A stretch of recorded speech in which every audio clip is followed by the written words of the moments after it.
বরাকে উপস্থিত হয়ে কাটিগড়ার সার্কেল অফিসারের সঙ্গে দেখা করে বন্যা পরিস্থিতি খোঁজ নিলেন বিধায়ক খলিল উদ্দিন মজুমদার।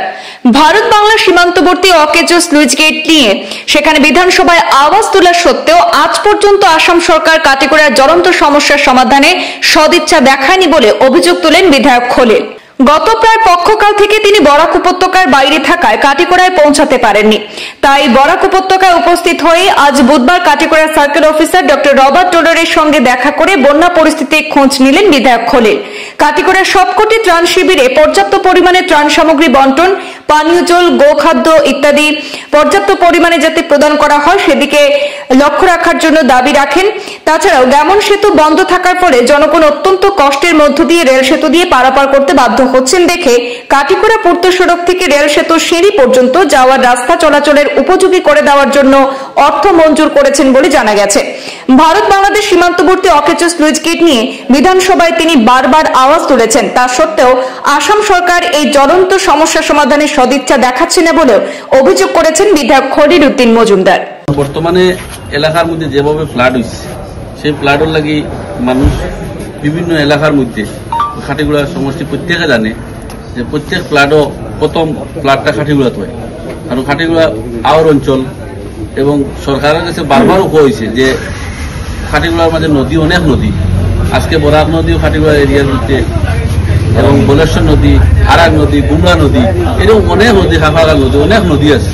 সেই নদীর লাগি অনেক জল কেন হয় সবসময় ফ্লাডের সময়। কিন্তু আমরা বিগত অ্যাসেম্বলিতে গেলে বিভিন্ন সময় যেভাবে আমরা এটা লইয়া আওয়াজ উঠাইছি যে এই সুইচগেটের সমস্যা লইয়া, তাহলে সরকারে কোটি কোটি টাকা ফ্লাডের সময় খরচ করে, কিন্তু এই সুইচগেটটা লাগি বারবার মাননীয় মুখ্যমন্ত্রী থেকে লইয়া, এই ডিপার্টমেন্ট মিনিস্টার থেকে লইয়া সবে জানেন যে খাটিগুড়া সমষ্টির এই যে ফ্লাড যে সময় হয় সবচেয়ে গুরুত্বপূর্ণ হয়ে যায় আওয়ার অঞ্চল। আর এই অঞ্চলের মধ্যে যে সুইচগেট আছে, এই ৬-৭টা সুইচগেট আছে, সুইচগেট থাকার কারণে জলটা ঢুকে যায়। কিন্তু আজকে পর্যন্ত সরকারে প্রায় বিগত আমরা ৪ বছর উগ্রই আছি, আর ৪ বছর থেকে এই সুইচগেটের লাগে আমরা বিভিন্ন আলোচনা করি, কিন্তু আজকে পর্যন্ত সরকারে এই ডিসিশন দিতে পারছে না, সুইচগেট কমপ্লিট সাকসেস হয়েছে না। যদি সরকারে এই সুইচগেটটা মেরামতি সঠিক মতো হয়ে যেত আজকে এই সমস্যা খাটিগুলো মানুষের হয় না। এবং বর্তমানে 2 মাসের লেগে যদি বন্ধ করছে, মানুষের অতিরিক্ত সমস্যা, সেই সমস্যা নিয়ে মানুষ অনেক কষ্ট করে।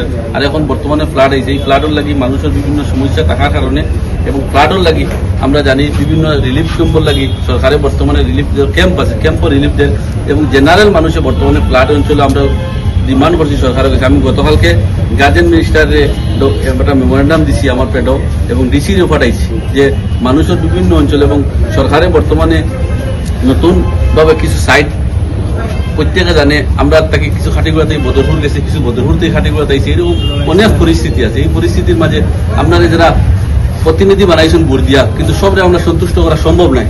কিন্তু আমরা চেষ্টা করি, আর আমরা যে প্রতিনিধি পুরানা যে সমষ্টির মধ্যে আমরা বিধায়ক বানানো হয়েছে এরা আমরা কোনো সহযোগিতা করা সম্ভব না। কারণ আমরা সরকারে জানাই যে যারা পুরানা আমরা সমষ্টি যারা আসুন সব মানুষকে আমরা কিভাবে সহযোগিতা করা যায় এই ব্যবস্থা করে গতকালকে আমি ডিসির মেমোরেন্ডাম দিচ্ছি এবং গার্জেন মিনিস্টারের মেমোরেন্ডাম দিয়েছি। আশাবাদী আজকে আমরা আমরা স্টেট প্রেসিডেন্ট নতুন স্টেট প্রেসিডেন্ট আলোচনা করি আমরা কেন কয়েকটা রিলিফ ক্যাম্প আমরা ভিজিট করবো এবং আমরা গ্রামের নিজের সমস্যা লইয়া কিছু আলোচনা করতে আমরা বাধ্যতা। কারণ 2 মাসের লাগে একটা ন্যাশনাল রাস্তা বন্ধ করিয়া সরকারি পরিকল্পনা করেন, এটার লাগে মানুষ অনেক কষ্ট করেন। এই কষ্ট এখন পর্যন্ত সরকারে বর্তমানকার সময় যে আধুনিক সময়ের টাইমে কিন্তু আজকে সরকারে যেই বরাক নদীর মধ্যে কিছু দিতে পারছে না। মানুষের ব্রিজের অনেক কষ্ট করে রেলগাড়ি যেটুকু যাওয়া সময় অনেক মানুষের দুর্ঘটনা যে কোনো সময় হইতে পারে। এই ধরনের বিভিন্ন সমস্যা আছে। আজকে আমরা আইসি, আমরা আলোচনা করছি এবং রিলিফের লাগে বর্তমানে ফ্লাডের সময় মানুষকে কষ্ট দেওয়া এখন সময় নেই। আমরা চাই সবরে কিভাবে সরকারি তরফ থেকে রিলিফ দেওয়া যায়।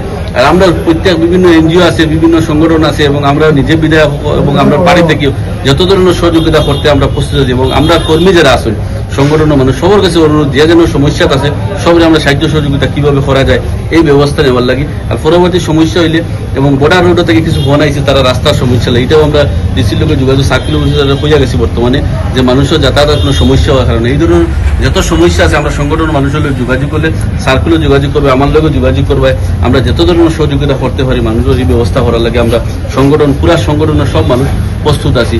আর বিশেষ করে আমরা চাইমু সবার লোকে যোগাযোগ করিয়া মানুষের যেভাবে সন্তুষ্ট হয়, মানুষের সমস্যা হয় না, এই ধরনের আলোচনা করিয়া আমরা